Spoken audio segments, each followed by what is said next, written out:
मंगसुळीतील सिद्ध सोनूदेवांची जिव्हाळ्याची समाजसेवा. मृत कुत्र्याला दिला सन्माननीय निरोप. मंगसुळी. आज रविवार, खंडोबाचा वार. मंगसुळीकडे जात असताना सिद्ध सोनूदेवांच्या जीवनात एक हृदयस्पर्शी प्रसंग घडला. कवटेगुलंद गणेशवाडी रस्त्यावर कोणाच्या तरी गाडीच्या जोरदार धडकेत एक निष्पाप कुत्रा मृत्युमुखी पडलेला दिसला. लोकांनी दुर्लक्ष केलेल्या त्या प्राण्याला पाहून सिद्ध सोनूदेवांनी तात्काळ आपली गाडी थांबवली. मृत कुत्र्याला अत्यंत आदरपूर्वक गाडीत घेऊन ते थेट मंगसुळीतील आपल्या मठात पोचले. मठाशेजारी खड्डा काढून विधिवत अंत्यसंस्कार करण्यात आले. आज रविवार, खंडोबाचा वार आहे.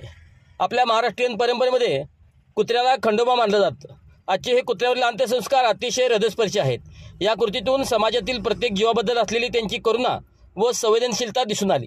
मंगसुळी मठातील भाविकांची दिवसेंदिवस वाढणारी गर्दी हे सिद्ध करते की सिद्ध सोनूदेव हे केवळ आध्यात्मिक गुरु नसून एक जागृत व जिव्हाळ्याचे समाजसेवकही आहेत. एका भाविकाने सांगितले, आज माणसाला माणसाची किंमत नाही, पण सिद्ध सोनूदेवांनी प्राण्याप्रती दाखवलेला आदर ही खरी समाजसेवा आहे.